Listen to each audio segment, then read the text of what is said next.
So we'll go ahead with next question, question number 13. ये भी Gauss law का application ही है. Two infinite parallel metal plates. Plates मतलब planes एक ही बात है. तो you have two infinite parallel metal planes contain electric charges with electric densities of plus sigma and minus sigma respectively, and they are separated by a small distance in air. If the permittivity of air is epsilon zero, then the magnitude of the field between the two planes with its direction will be. तो पहले तो question अच्छे से समझ लो. Question में आपको बोला है हमारे पास दो इनफाइनाइट पैरेलल प्लेन्स है. Plane is just like this piece of paper. ये एक प्लेन है, ये एक प्लेन है. तो ऐसे दो पैरेलल इनफाइनाइट प्लेन है. एक पे प्लस सिग्मा चार्ज डेंसिटी है और दूसरे पे माइनस सिग्मा. और चार्ज डेंसिटी क्यों? क्योंकि यहाँ पे charge is distributed over a area, इसलिए यहाँ पे डेंसिटी की बात हो रही है. रिमेंबर, और ये सिग्मा है. सिग्मा मतलब charge per unit area. Wire जैसा कुछ होगा तो क्या बोलते हैं उसको? तो चार्ज पर यूनिट लेंथ. यहाँ पे एक एरिया पे चार्ज है तो चार्ज पर यूनिट एरिया.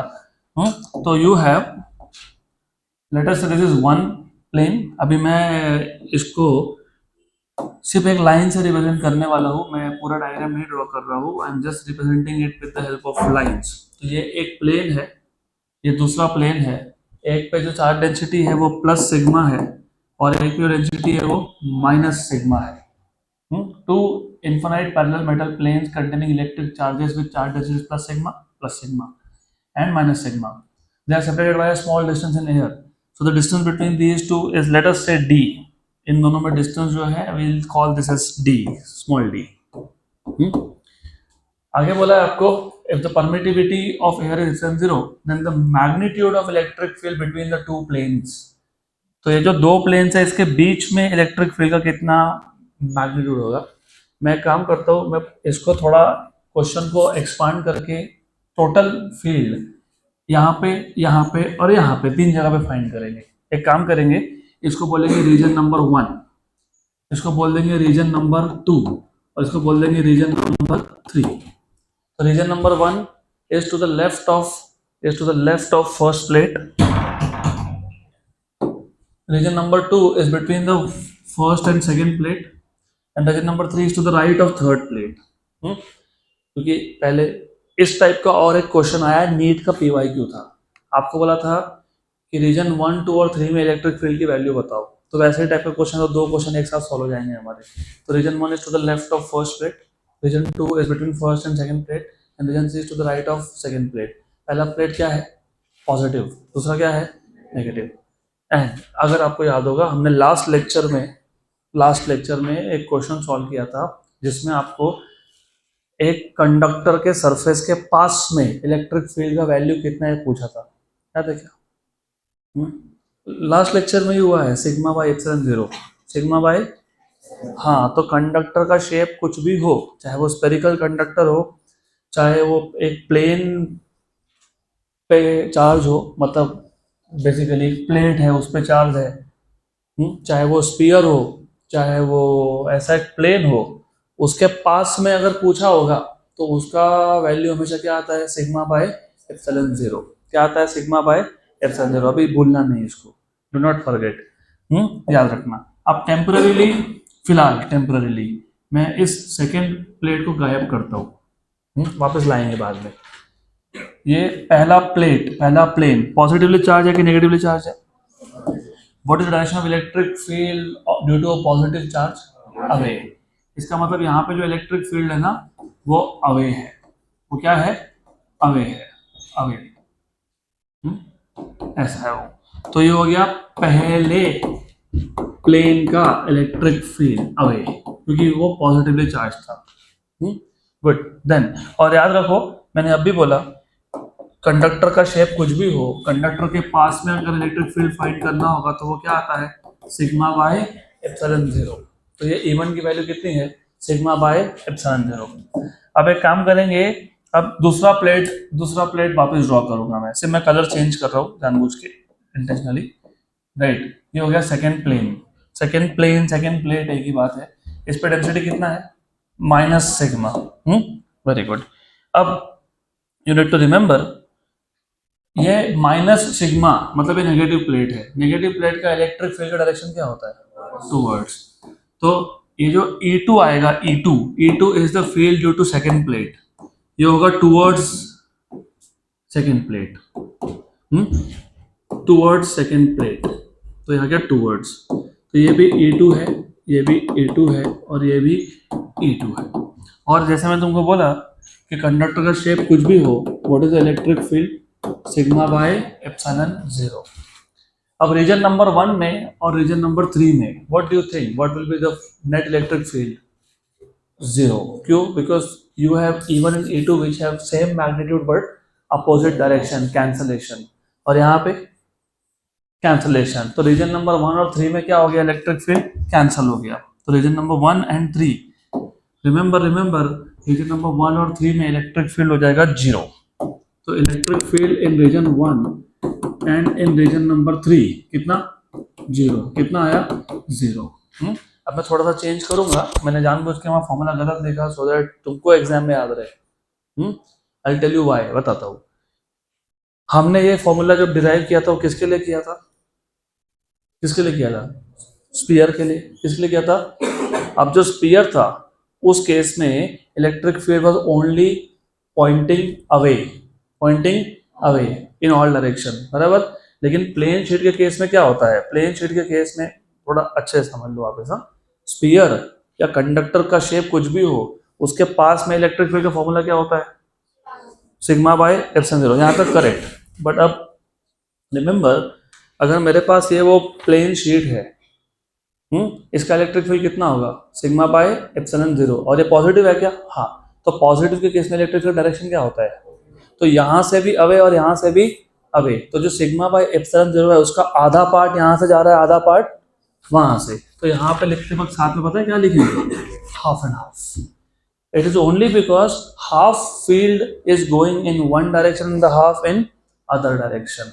तो जब प्लेन शीट हो तो प्लेन शीट में जब आप इलेक्ट्रिक फील्ड लिखते हो तो क्या लिखते हो? Sigma upon 2 epsilon 0। Sigma upon 2 epsilon 0। Good. Then first और थर्ड रीजन में तो 0 आ ही गया। अब बात बाकी किसकी? सेकेंड की।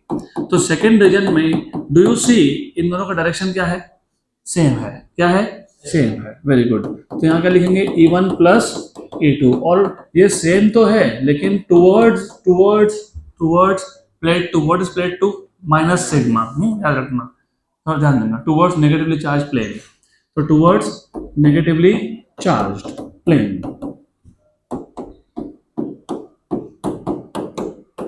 What is the value of E1? Sigma by 2 epsilon 0। और E2 कितना है? Sigma by 2 epsilon 0। इन दोनों का एडिशन क्या होगा? Sigma by epsilon 0 towards negatively charged plane. तो देखो आंसर में है क्या ऐसा कुछ? Sigma by epsilon 0 towards negatively charged plane. Done. Check कर लो, ऑप्शन बी होना चाहिए। You have to verify. होगा ही ऐसे, but you should verify for yourself. है। तो प्लेन शीट के लिए हमेशा इलेक्ट्रिक फील्ड में क्या नीचे लिखोगे? 2 हाफ।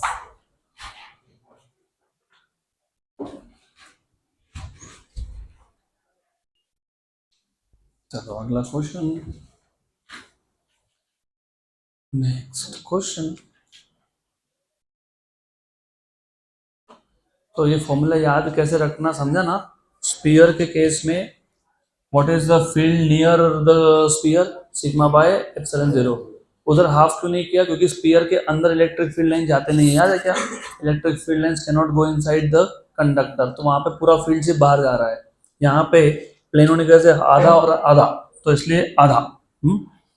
अगला question. A positively charge particle moving along x axis with a certain velocity enters a uniform electric field directed along positive y-axis. H. Vertical velocity changes but horizontal velocity remains constant. Horizontal velocity changes but vertical velocity remains constant. Both vertical and horizontal velocity change. Neither vertical nor horizontal velocity changes. तो पहले question समझ लो। हमारे पास एक positively charge particle है which is moving along which axis? X axis, right, with some velocity. और ये charge particle एक electric field में एंटर किया और इलेक्ट्रिक फील्ड का डायरेक्शन क्या था, पॉजिटिव वाई।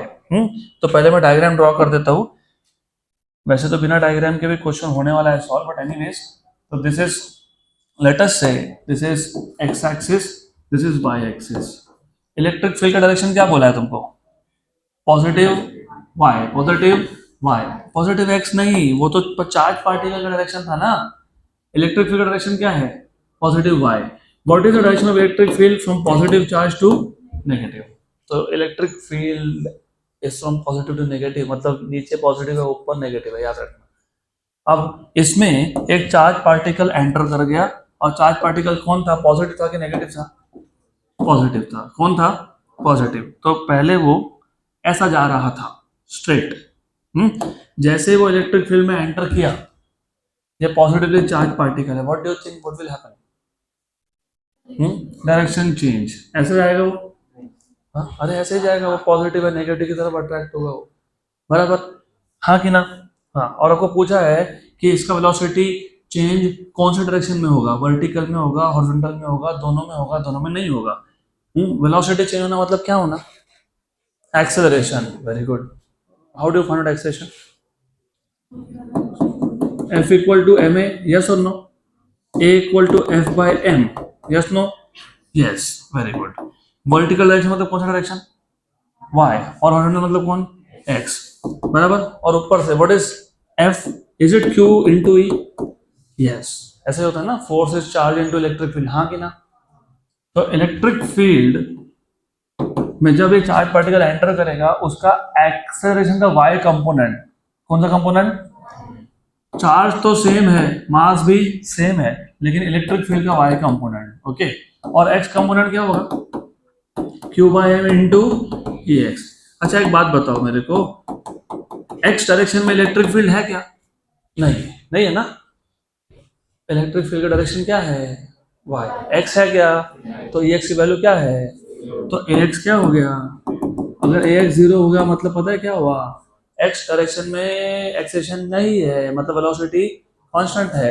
तो कौन से डायरेक्शन में कांस्टेंट है, हॉरिजॉन्टल में कांस्टेंट है, और चेंज कहाँ हो रहा है, हाँ तो बताओ आंसर बताओ, A, vertical velocity changes but horizontal remains constant, done.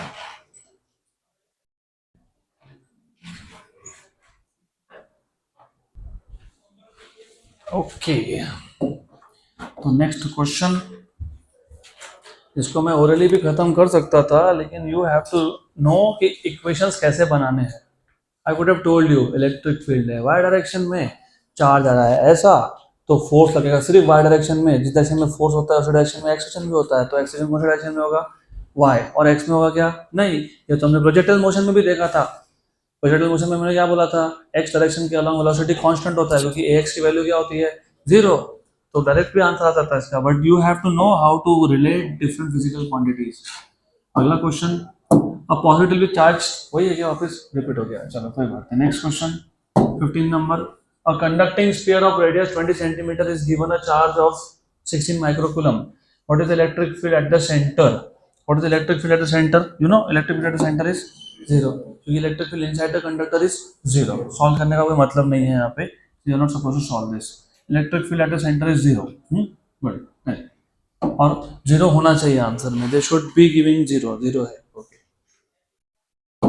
Question number 16, an electron moving with a speed of 5 × 10⁶ metre पर सेकेंड, एक इलेक्ट्रॉन है जिसका इनिशियल स्पीड 5 × 10⁶ मीटर पर सेकेंड है, इज शाउटेड पैरेलल, शाउटेड मतलब इट इज थ्रोन पैरेलल, उसको धक्का दे दिया ऐसा, धक्का दिया किसको, इलेक्ट्रॉन को, parallel to the electric field, important word, parallel to the electric field of intensity 10⁻³ newton per coulomb.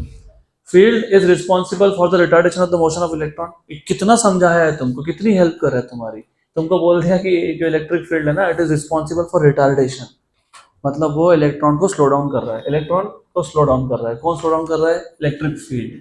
Now evaluate the distance travelled by the electron before coming to rest for an instant. Very good. तो एक बात समझ लो अब अच्छे से, मैं तुमको diagram के थ्रू बताता हूँ, वैसे तो उन्होंने काम कर ही दिया पूरा क्वेश्चन में।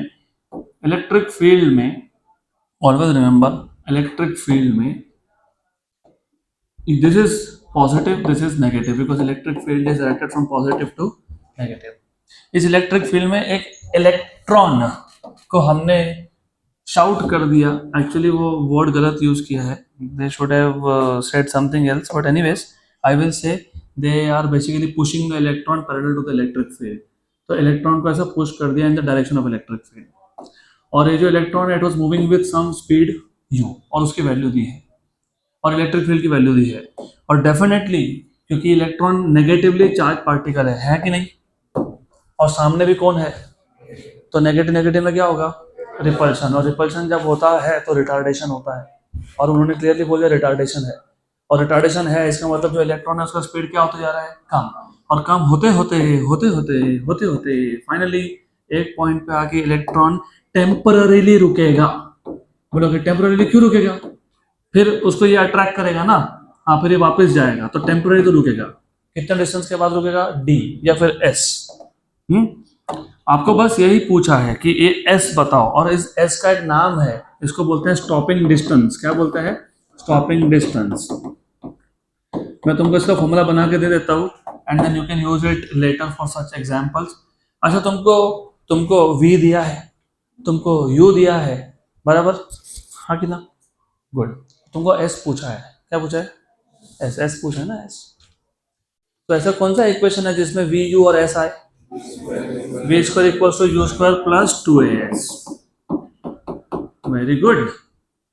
तो I would write down v square minus u square equal to 2as. तो s इक्वल्स टू कितना हो गया, v square minus u square by 2a. सही है, लेकिन v की वैल्यू क्या है, 0, but v is 0, but v is 0 and a is negative.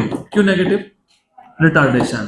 तो 0 minus you square upon minus 2a, a को नेगेटिव लिखा, b को 0 लिख दिया, तो क्या आ गया, यू स्क्वायर बाय 2. इसको बोलते हैं स्टॉपिंग डिस्टेंस. तो अगली बार से सीधा सीधा ये फॉर्मूला लगाना, आंसर आ जाएगा तुम्हारा. आप बोलोगे आंसर तो आ जाएगा लेकिन ए कहाँ पता है तुमको, ये पता है फोर्स अपॉन मास. तो U square upon 2a, what is A, force by mass. तो S equals to you square, ये एम गया ऊपर, लेकिन फोर्स क्या है, q इंटू ई, क्योंकि force on a charge particle in electric field is q into E. और E पता है, क्यों पता है, क्योंकि इलेक्ट्रॉन का चार्ज पता होता है. मास इलेक्ट्रॉन का पता नहीं भी होगा तो दिया है उन्होंने, और चार्ज भी दिया हुआ है. तो अब इसे वैल्यू सब्स्टिट्यूट करो and you get your answer.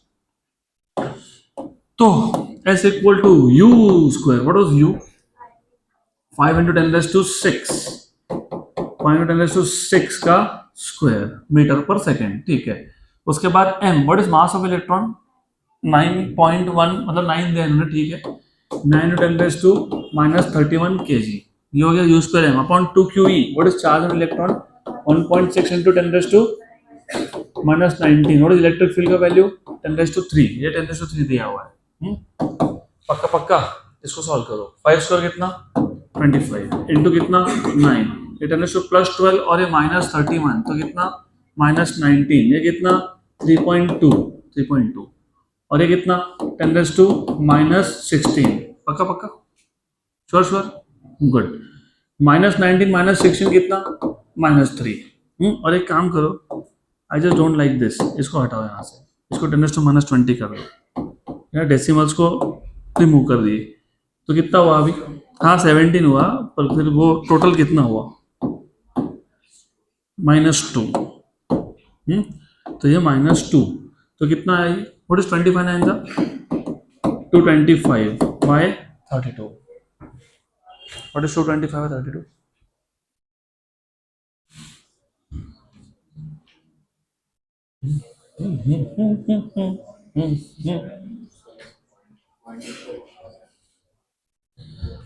Thirty two five जा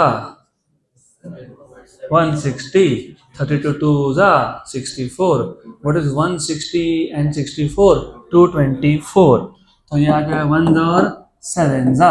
ये मीटर में आया कि नहीं, और सेंटीमीटर में कन्वर्ट करोगे तो, क्योंकि 10 raised to minus 2 मीटर मतलब कितना सेंटीमीटर, अरे 10 raised to minus 2 मीटर मतलब 1 सेंटीमीटर.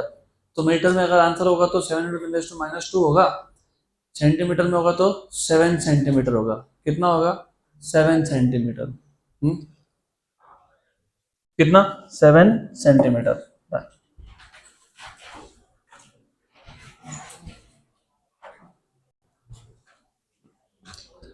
अगला क्वेश्चन, नेक्स्ट क्वेश्चन,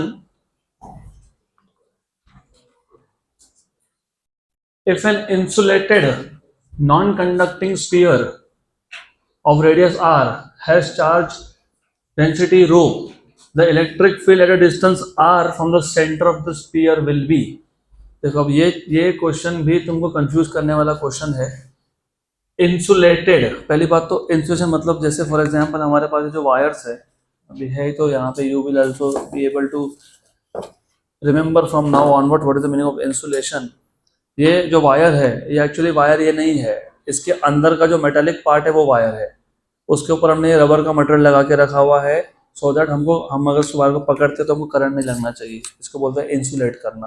तो you are putting non conducting material on a conductor, that is what is insulation. इन्होंने क्या बोला है, if an insulated non conducting sphere of radius r has charge density rho, the electric field at a distance r from the centre, और ऊपर से क्या बोला कि जो r है इसका ये जो वैल्यू है ये रेडियस से कम है, मतलब तुम स्फीयर के अंदर हो। कहाँ हो? स्फीयर के अंदर। अगर कंडक्टर ये वर्ड यूज किया होता कंडक्टर, तो स्फीयर के अंदर इलेक्ट्रिक फील्ड की वैल्यू क्या आती? 0। यहाँ नहीं आएगी क्योंकि ये क्लियरली बोला है इंसुलेटेड नॉन कंडक्टिंग स्फीयर। इसलिए बोला ना तुमको फंसाने की कोशिश है। मैं होता तो एक ऑप्शन 0 भी लिखता है यहाँ पे, फिर तुम बोलते अच्छा r is less than r, हम तो कंडक्टर के अंदर है, तो व्हाट इज इलेक्ट्रिक फील्ड? 0। वो कंडक्टर ही नहीं है, तो बताओ सॉल्व कैसे करोगे?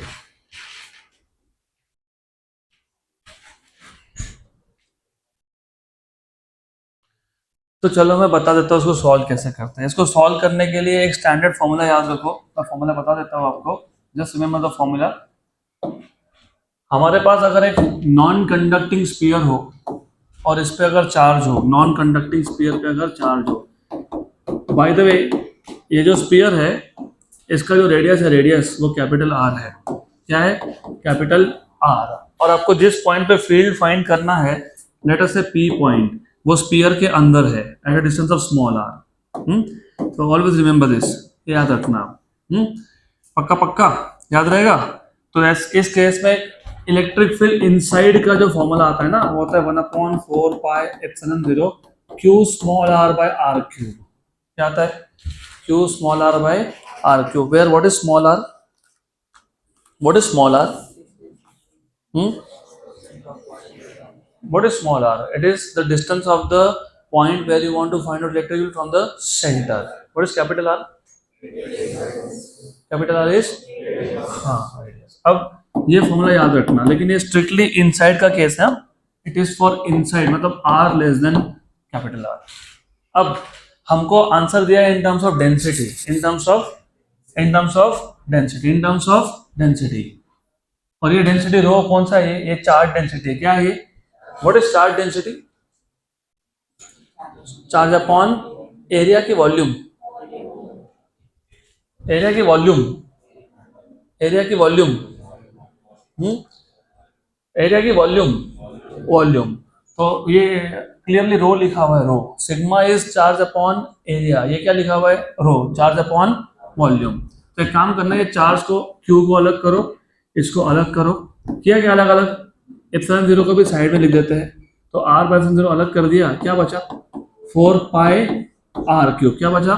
4 पाई r क्यूब। अब इसमें मैं सिर्फ 3 एडजस्ट करने वाला हूँ। क्यों 3 एडजस्ट करने वाला हूँ? What is volume of sphere? 4/3 pi r cube. तो यहाँ 3 लिखा, यहाँ पे 3 लिखा, एडजस्ट कर लिया। ये क्या बन गया? Volume of sphere, right. तो charge upon thrice volume r upon epsilon 0। What is charge upon volume?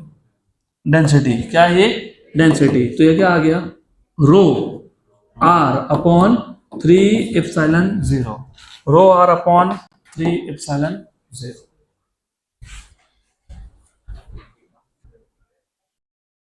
अगला क्वेश्चन,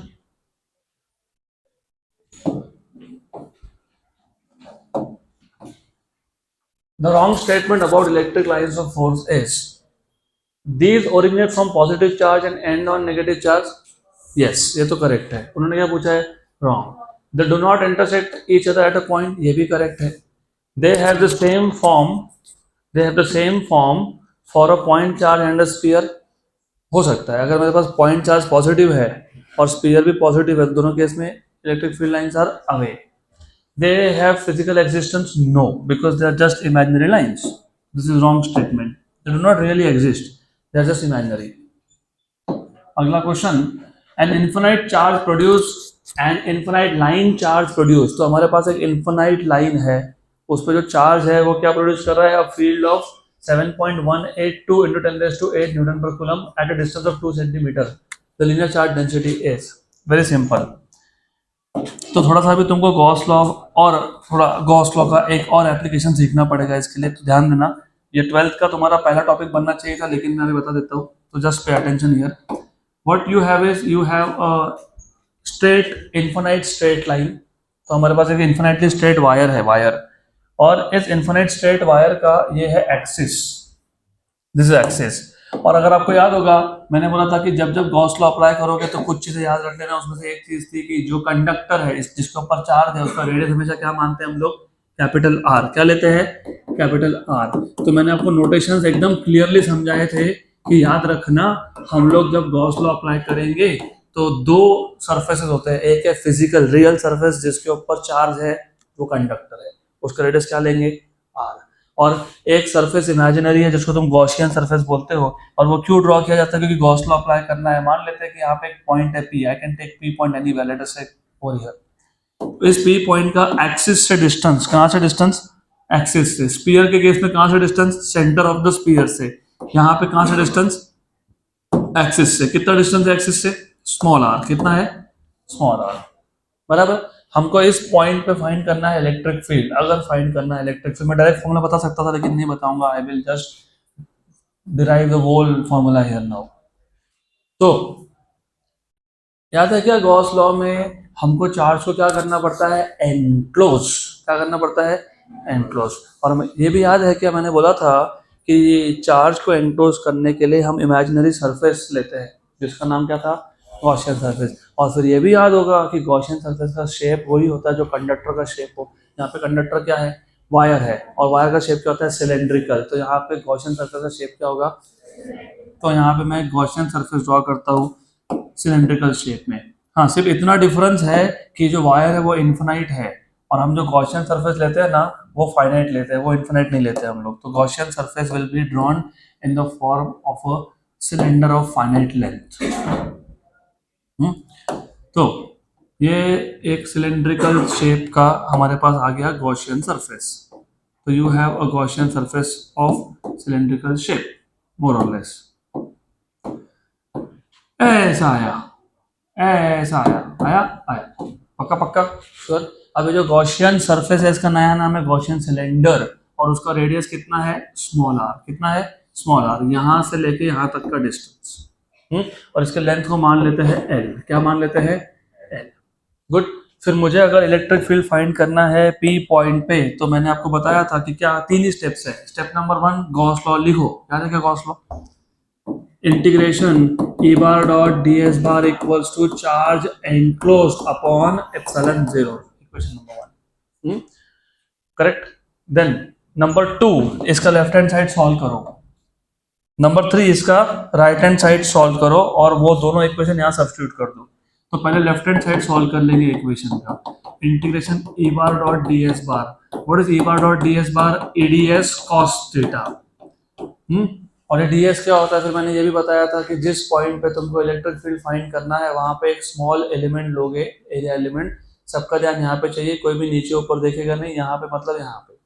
इसके बाद अगर कोई यहाँ पर देखते हुए मिला तो तुमको सीधा मैं भेज दूंगा घर पे, because I will not like this at all.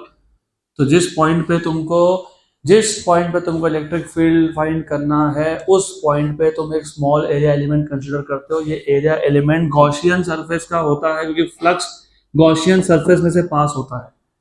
Flux generate कौन करता है? कंडक्टर। लेकिन फ्लक्स पास में किस में से होता है? Imaginary surface, Gaussian surface. और अगर आपको याद होगा, ये जो पॉजिटिवली चार्ज वायर है, क्योंकि पॉजिटिवली चार्ज वायर है, आई शुड हैव शोन ये positive positive positive and positive.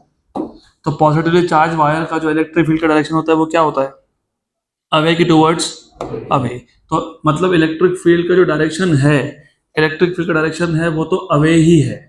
This is direction of electric field. और ये जो ds लिया मैंने, ds, इस ds का डायरेक्शन कैसे निकालते हैं? उसे ds पे क्या ड्रॉ करते हो?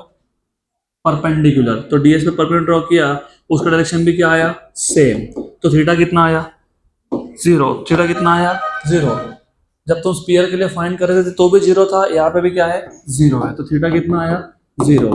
तो you have this equal to TDS cos 0। What is cos 0 value?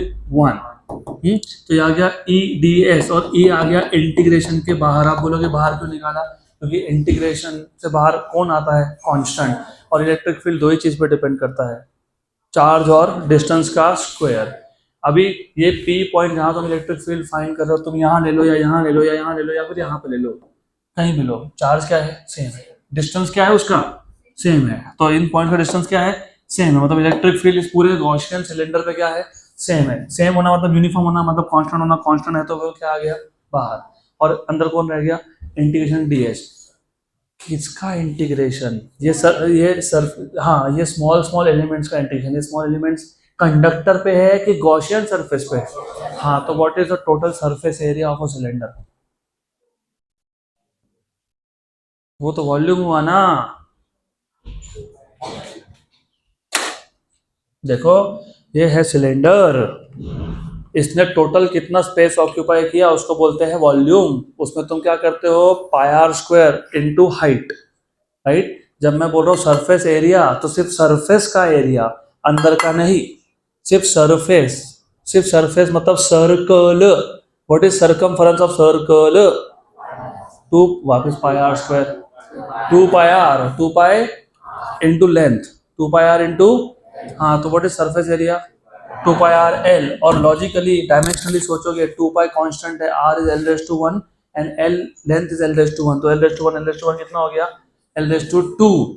तो जरा डायमेंशनली सोचो, ये वॉल्यूम नहीं है, ये एरिया है, एरिया l/2 होता है। तो ये आ जाएगा E, और ये टोटल आ गया 2 pi R L, equation number 2। पक्का पक्का? मैं चाहता तो तुमको डायरेक्ट फॉर्मूला बता देता, मुझे याद है फॉर्मूला, लेकिन उससे तुम्हारा मदद नहीं होता ना। You have to understand how to solve a question, you need to think. Good. तो ऐसा सोचना चालू करो। तो ऐसा है, तो हमको क्या मिल गया? इक्वेशन नंबर 1 का मिल गया हमको। लेफ्ट हैंड साइड कौन रह गया? राइट हैंड साइड में कौन है? Charge enclose. कौन है? Charge enclose. अभी ये जो वायर था, वायर, ये वायर है, वायर इज वन डायमेंशनल। तो यहाँ पे चार्ज डेंसिटी लीनियर की एरियल की सरफेस, मतलब सरफेस की volume linear, you know, linear density को डिनोट किससे करते हैं? हाँ, तो it is charge upon length, charge upon length, charge upon length. कौन सा चार्ज? Charge enclose. तो it is charge enclose lambda into L. अब दूसरा क्वेश्चन आता है, लेंथ किसका? लेंथ वायर का तो नहीं ना, वायर तो इन्फिनिटली लॉन्ग है। किसका लेंथ? गॉसियन सिलेंडर का। बोलेगा क्यों? चार्ज एनक्लोज, तो किसमें एनक्लोज?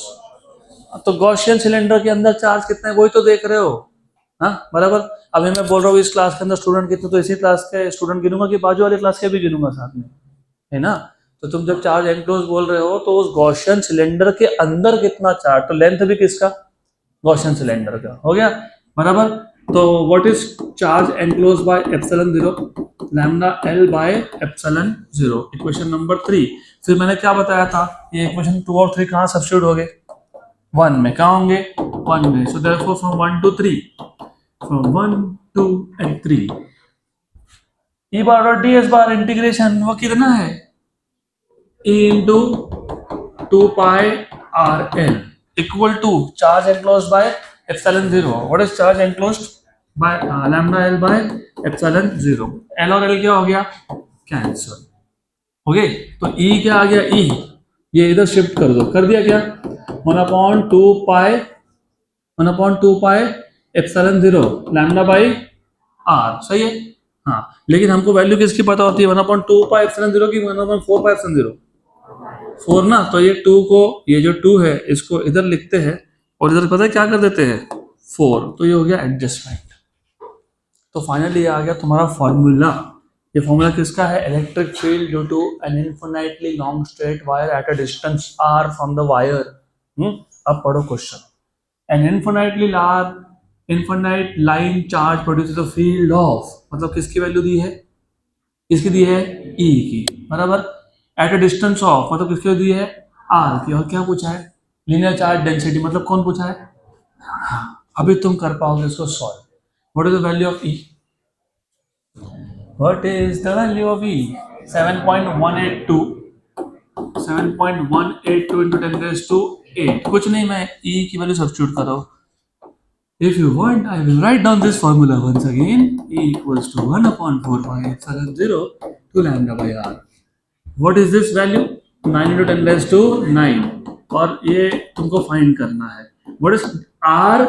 2 सेंटीमीटर, तो 2 into 10 raised to -2, तो 2 सेंटीमीटर था।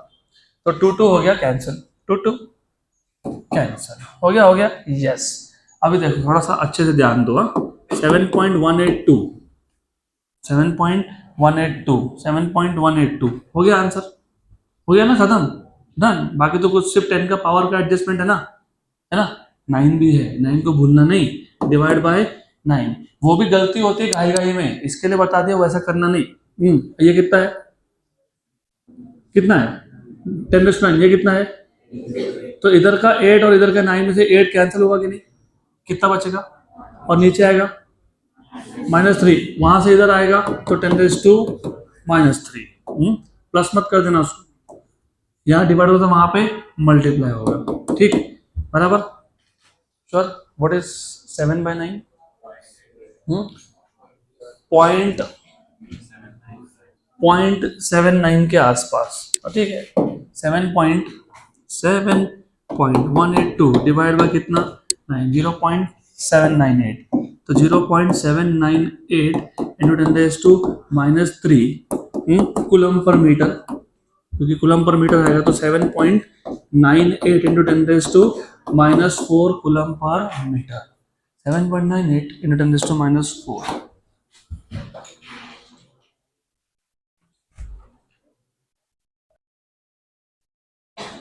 Next question, very good and simple, nothing to solve of course. लेकिन फिर वही बात है, इलेक्ट्रिक लाइंस ऑफ फोर्स के मैंने तुमको प्रॉपर्टीज बताए थे, और मैं तब तुमको बोला था कि अभी लग रहा होगा कि क्या थ्योरी सीख रहे हैं हम लोग, लेकिन तुमको मैंने बोला था कि थ्योरी पे भी क्वेश्चन बनते हैं। अब देखो क्वेश्चन क्या है। The figure below shows the electric field lines due to 2 positive charges. वैसे अगर एक पॉजिटिव होता है एक नेगेटिव होता तो इलेक्ट्रिक फील्ड लाइन पॉजिटिव से स्टार्ट होकर नेगेटिव पे एंड होता, लेकिन दोनों पॉजिटिव है तो इलेक्ट्रिक फील्ड लाइन दोनों पॉजिटिव चार्ज से अवे ही जाएगा। इससे भी अवे जा रहा है और इससे भी अवे ही जा रहा है। Very good. The magnitudes A point यहाँ पे है, EB बी पॉइंट यहाँ पे है, EC सी पॉइंट यहाँ पे है, of the electric fields at point A, B and C respectively are related as. तो तुमको अगर इलेक्ट्रिक फील्ड एक पॉइंट पे फाइंड करना है, और इफ यू रिमेंबर मैंने बताया था कि किसी भी पॉइंट पे इलेक्ट्रिक फील्ड का स्ट्रेंथ पता लगता है कि उस पॉइंट पे अगर मैं एक एरिया रख देता हूँ तो उस एरिया में से कितने फील्ड लाइंस पास हो रहे हैं normal to that area. Electric field intensity is directly proportional to the number of field lines passing through a given area, बराबर। तो मैं एक काम करता हूँ, मैं लेता हूँ एक area, I take an area, और इस एरिया को मैं यहाँ पे रख के देखता हूँ। You see 2 lines are passing, yes, right. इसी को यहाँ रख के देखता हूँ, you see no lines are passing, मतलब यहाँ पे इलेक्ट्रिक फील्ड की वैल्यू 0 है, सबसे कम है, ऐसा तो बोल ही सकते हो। यू सी यहाँ पे मैंने रखा तो इलेक्ट्रिक फील्ड तो पास हो रहा है लेकिन कम हो रहा है, तो सबसे ज्यादा इलेक्ट्रिक फील्ड कहाँ पे है? ए, उसके बाद बी, उसके बाद तो बताओ आंसर। बी हो गया, खत्म, डन। और वेरीफाई भी कर लो, you have to verify, you should, you must. 20 number A. अगला question, next question. Under the action of given coulombic force the acceleration of an electron is 2.5 into 10⁻22 meter per second square। Okay, unrealistic, ठीक है, बहुत ज्यादा है ये। Then the magnitude of acceleration of a proton under the action of same force is nearly. तो पहले question समझ लो, under the action of a given coulombic force, हमने एक इलेक्ट्रॉन पे एक फोर्स लगा दिया और उस फोर्स की वजह से इलेक्ट्रॉन का एक्सेशन हुआ 2.5 × 10⁻22 metre per second square. Then the magnitude of acceleration for a proton, अभी इलेक्ट्रॉन की जगह पे अगर मैं प्रोटॉन यूज करता हूँ और सेम फोर्स लगाता हूँ तो उस प्रोटॉन का कितना एक्सेलरेशन होगा, ऐसा पूछा है। तो ये क्वेश्चन भी सिंपल है, वैसे सिर्फ इतना पता होना चाहिए, what is acceleration, force upon mass. What is acceleration, force upon mass, force upon मास, ऐसे ही होता है ना। और फोर्स कांस्टेंट है क्योंकि उन्होंने बोला जितना फोर्स इलेक्ट्रॉन पे लगा उतना ही फोर्स किस पे लगा, प्रोटॉन। फोर्स कांस्टेंट है, तो अगर F कांस्टेंट है तो A का मास के साथ रिलेशन कैसा है, इनवर्स। तो acceleration of proton upon acceleration of electron will be mass of electron upon mass of proton, right. अभी जिनको पता नहीं मैं बता देता हूं, लेकिन अगली बार से याद रखना, mass of proton is 1836 times of mass of electron. ऐसा होता है, मैं प्रूव करता हूं, better is to be, let us prove this. ध्यान रखना, अभी मास ऑफ प्रोटॉन की वैल्यू कितनी होती है, 1.67 × 10⁻⁻27 किलोग्राम। इलेक्ट्रॉन का मास कितना होता है, 9.1 × 10⁻31 किलोग्राम। अब जब मैं MP को ME से डिवाइड करूंगा तो 1.67 × 10⁻27 अपॉन 9.1 × 10⁻31 kg हो गया कैंसल। ये 10⁻27 है कितना है, -31, तो नीचे कितना बचा, -4, ऊपर से कितना हो गया, +4। सिर्फ मुझे क्या चाहिए अभी, 1.67 डिवाइड बाय 9.1। तो 1.67 डिवाइड बाय 9.1 कितना आ गया, 0.1835, करेक्ट। और मैंने वो अप्रोक्सीमेट मास लिया, अगर एक्सेल लेता तो 0.1836 इंटू 10⁻4, तो 0.1836 इंटू 10⁻4 कितना हो गया, 1836, 1836। तो मास of proton upon mass of electron is 1836, मतलब मास of proton is 1836 times of mass of electron. अब इसके बाद तुमको ये याद रखना है, क्योंकि प्रोटॉन ज्यादा मैसिव होता है इलेक्ट्रॉन से, तो प्रोटॉन का मास 1836 टाइम्स ज्यादा है कंपेयर टू इलेक्ट्रॉन। गुड, चलो at least you know something new now. तो अभी AP बाई AE इज 1/1836। बोलोगे 1 क्यों, इधर उल्टा है ना, इधर ME बाई MP पूछा है, तो वो क्या आएगा, ME बाई MP आएगा 1/1836। ओके गुड, तो what is AP, it is AE upon 1836। What is AE का वैल्यू गिवन टू यू, 2.5। अब एक काम करो, इधर मैं सब पॉइंट लगाता हूँ, इधर 10⁻³ लिखता हूँ, चलता है क्या, चलता है। ये कितना दिया है, 2.5 इंटू कितना, 10⁻22, 1.836 इंटू 10⁻3, तो ये कितना हो गया, 10⁻19। हाँ कि ना, यस और नो, यस। व्हाट इज 1.82 सा 3.6, ये ऊपर 2.5 है, अगर 3.6 होता तो ऊपर क्या था, 2, लेकिन उससे छोटा है ना, तो तुम्हारा आंसर 1 और 2 के बीच में आएगा। 1 और 2 के बीच में इंटू 10⁻19, कहाँ दिख रहा है, सी। हाँ बराबर है, बराबर है। वेरीफाई करना है, वेरीफाई करो, वेरीफाई कर लो तुम, कोई दिक्कत नहीं। 2.5 डिवाइड बाय 1.836, अरे 2.5 डिवाइड बाय 1.36, तो नियरेस्ट आंसर 1.5। तो जो नियरेस्ट आंसर है वही लिखते हैं, what is nearest answer, 1.5 into 10⁻19, option C. Verify करो आंसर, सी है, गुड।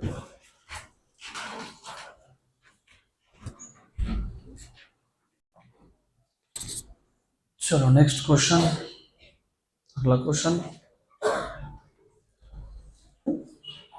तो थ्योरेटिकली ठीक है, प्रैक्टिकली ऐसा नहीं हो सकता, this is too high acceleration. An electron initially at rest, मतलब U equal to 0, falls a distance of 1.5 centimeter in uniform electric field of magnitude 2 × 10⁻⁴ Newton per coulomb. The time taken by the electron to fall this distance is, अच्छा question है। आपको बोला है electron initially rest में है, it is falling, it falls a distance of 1.5 centimetre, तो distance covered is 1.5 in uniform electric field of magnitude 2 × 10⁻⁴. The time taken by the electron to fall this distance is, time पूछा है, distance दिया है, electric field दिया है, तो कैसे solve करेंगे? तो पहले तुमको इसको इमेजिन करना पड़ेगा. You have to imagine this. How do you imagine? This is simple. Let us take two plates. एक प्लेट को पॉजिटिव कर देता हूँ और एक को नेगेटिव कर देता हूँ. इसमें एक इलेक्ट्रॉन को मैं इमेजिन कर लेता हूँ कि there is an electron which is falling. तो imagine the electron start from here at rest and it falls, मतलब इट क्रॉसेस दिस डिस्टेंस. इस डिस्टेंस को मैं बोल देता हूँ s. और क्योंकि रेस्ट से स्टार्ट हुआ तो 0, और यहाँ पे आते थे जो भी स्पीड होगा वो देख लेंगे. स्पीड तो पूछा नहीं, क्या पूछा है? टाइम. क्या पूछा है? टाइम. हमको पूछा है टाइम, हमको दिया है डिस्टेंस. ऐसा कौन सा इक्वेशन है जो डिस्टेंस और टाइम को रिलेट करे? s equal to ut plus 1/2 at square. Simple. तो you start by that equation s equal to ut plus 1/2 at square. u की वैल्यू कितनी है? 0. एक्सीजन दिया है क्या? नहीं. लेकिन एक्सीजन क्या होता है? फोर्स अपॉन मास. फोर्स अपॉन मास. फोर्स दिया क्या? नहीं. लेकिन फोर्स क्या होता है? Charge into electric field. Electric field दिया है, हाँ, राइट, गुड. और चार्ज पता है, हाँ, क्योंकि इलेक्ट्रॉन का चार्ज तो पता होता ही है ना. तो QE, what is F? QE by m into क्या? t square. तुमको क्या चाहिए था? t. तो what is t square from here? 2ms upon QE. तो what is t? Under root of 2ms by QE. तो फॉर्मूला बन गया. अब आपको सिर्फ यहाँ पे वैल्यू सब्स्टिट्यूट करनी है. तो t equals to under root of 2. Mass of electron is 9 into 10⁻31 into s. Distance कितना था? 1.5 सेंटीमीटर था, तो उसको मीटर में कन्वर्ट कर लिया 10⁻². अपॉन चार्ज कितना है? 1.6 इंटू 10⁻⁻19. और इलेक्ट्रिक फील्ड की वैल्यू कितनी दी थी? 2 इंटू 10⁻4. बराबर? यस. 2 इंटू 10⁻⁴ कितना? 4. पक्का पक्का. अभी देखो, थोड़ा अच्छे से देखो. ये और ये हो गया कैंसल. हो गया पक्का. अप्रोक्सीमेटली स्पीकिंग, ये भी हो गया क्या? अप्रोक्सीमेशन. मुझे वैसे भी अप्रोक्सीमेशन से मतलब है. यस, आंसर आ गया 2.9 10⁻⁻9. क्यों? क्योंकि 9 का रूट कितना? 3 इंटू ये 10 पावर कितना है टोटल? -33. नीचे कितना है? -15, क्योंकि -19 और +4 -15. ऊपर कितना है? -33. नीचे कितना है? -15. तो ऊपर कितना बचा? -18. उसका रूट कितना हुआ? -9. तो 10⁻⁻9. तो 3 इंटू 10⁻⁻9 के आसपास. Option number D.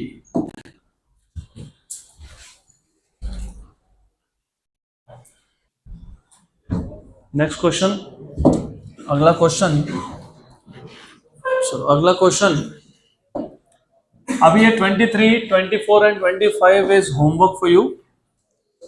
We will directly jump to, क्योंकि वो थ्योरी क्वेश्चन है. क्या तुमको फ्लक्स लाइन नहीं पता? क्या पता नहीं? क्या फ्लक्स इलेक्ट्रिक फील्ड लाइंस कहाँ से स्टार्ट होते हैं, कहाँ पे खत्म होते हैं? तो you will solve this. 26. 2 point charges 10⁻+7 and -10⁻⁻7 coulomb.